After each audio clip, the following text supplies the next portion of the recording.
1929, the stock market crashed, leaving America in what would become the Great Depression. 2 years later, in 1931, 6 million people were unemployed and banks all across the country were closing. But down in Abingdon, Virginia, a man had high hopes. The leadership of Bob Porterfield helped many Americans through a hard time with a unique idea that changed the lives of actors and audiences alike. When the fangs of the Great Depression sank into the United States, most people could not spare money for food, let alone entertainment. Bob Porterfield, a young actor, created a theater where farmers could trade extra food for tickets to performances. Ever since Bob Porterfield was 10, he dreamed of becoming an actor.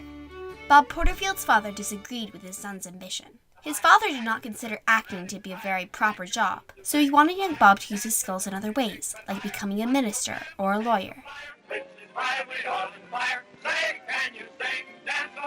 But in 1931, Bob was on his way to the New York Academy of Dramatic Arts to fulfill his dream, even if it wasn't exactly what everybody else wanted. Bob performed in several Broadway plays. Coming home for the summer in 1931, Bob organized a summer theater in Abingdon and brought some New York actors down south with him.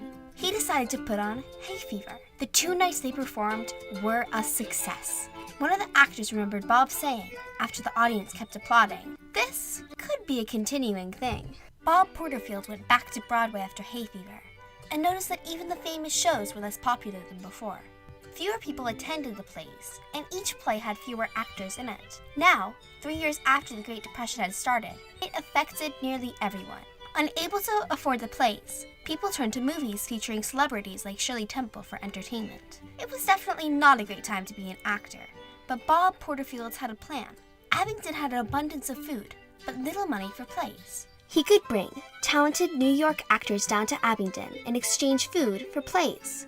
In June of 1933, Bob Porterfield brought 22 willing and hungry actors down to Abingdon to experiment with his new idea. They were promised only food and a place to stay. The first play that the crew presented was After Tomorrow. It was an instant success. This would become the Barter Theater. Bob Porterfield had the basic necessities of his theater met, but he still needed to work out the kinks in his plan. Bob decided that people could trade 35 cents worth of food, livestock, and services for his plays. But it was a challenge deciding how much food equals a ticket. Soon, the barter staff collected a strange variety of goods: rattlesnakes, walking sticks, and pigs, both alive and dead. It was hard for the actors to predict what they'd eat for dinner each night, but they knew they'd have a good meal. With food, a bed, and some laughs, the barter players were doing pretty well.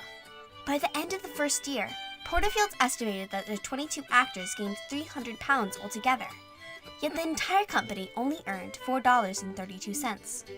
In 1942, Bob was drafted to be in World War II. Without his leadership, the Barter Theater had to close for the time being. In 1944, Porterfield, stationed in Texas, received the news that a tornado had struck Abingdon. Although nobody was hurt, it destroyed most of the barter equipment, everything from the costumes to the lights. The apartments of the actors were ripped apart, and the workshop stood in ruins. The chances of the Barter Theater continuing its dream were very low. Bob was transferred to being the first motion picture unit, instead of fighting in the war. He worked along with many other actors at the time, such as Clark Gable and Ronald Reagan. This is the Army Air Force's first motion picture unit in Culver City, California.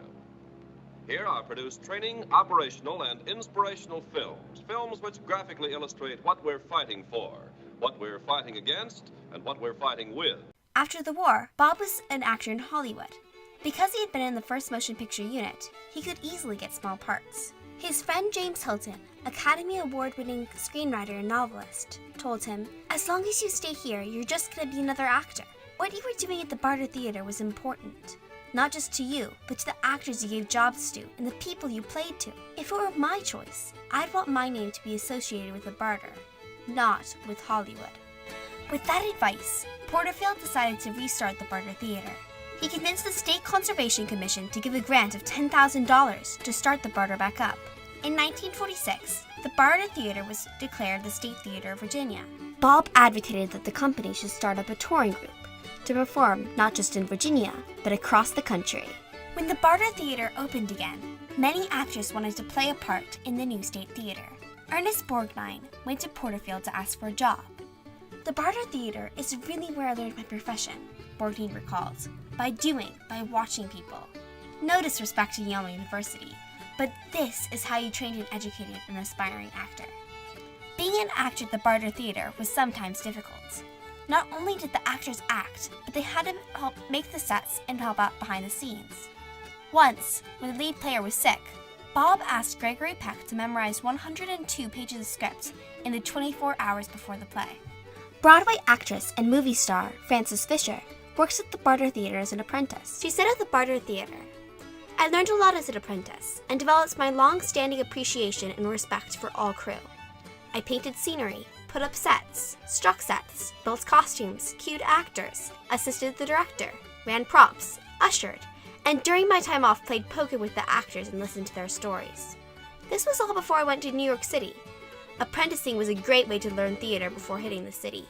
The Barter Theater wrote its own story by taking chances and creating opportunities. As the only state theater at the time, the Barter crew was invited to perform Hamlet at Elsinore Castle in Denmark. This was the first time any American theater company was invited to perform in Elsinore Castle. Letters arrived from all over the world, including the Oval Office. When Bob Porterfield found out that the Empire Theater in New York was closing, he was upset, but he sensed an opportunity.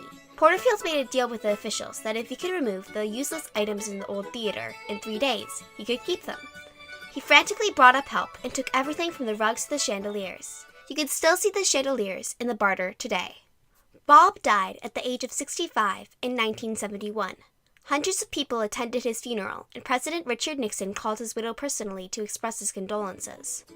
Bob Porterfield's famous Barter Theater created a place where actors can learn, live, and laugh, but also created an everlasting legacy of beautiful performances. During the Great Depression, the Barter Theater helps actors through tough times.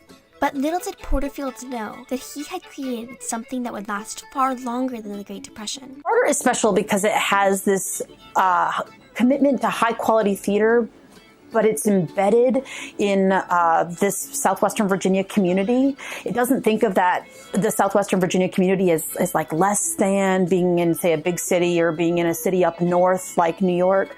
The Barter produces theater of that same quality in an environment like this one, a rural Appalachian environment, and they provide that sort of sense of culture and home artistically for the community by doing that. It's very little about them under the spotlight and a lot more about what they can do for the people that are in the audience through what they do. And it makes the entire nature of the work different because we believe in a service loop in that way. The more we give to other people, the better we are at our jobs, and then the better we are able to give them something more. The Barter has evolved since those first Hungry Nights decades ago. Now you can't usually barter for a ticket, and people buy admission just like anywhere else. The Barter doesn't just feed actors anymore, it also feeds the community. It was estimated in 2013 that the Barter supports 485 jobs. The Barter Theater added another playhouse in order to perform all the shows they wanted. The Barter changed the town of Abingdon as well. Each year, over 160,000 people from all over the world come to Abingdon to see the Barter's performances, increasing the yearly economic impact of the Barter Theater to $34 million. You know, a lot of people really think about Barter when they come to this area, so Barter has a big impact. The simple idea of bartering goods for laughter led people through the Great Depression and also left a legacy for others to enjoy for generations to come. Because of one man's determination to get through the Great Depression and make his dream live on, the Barter is still performing today.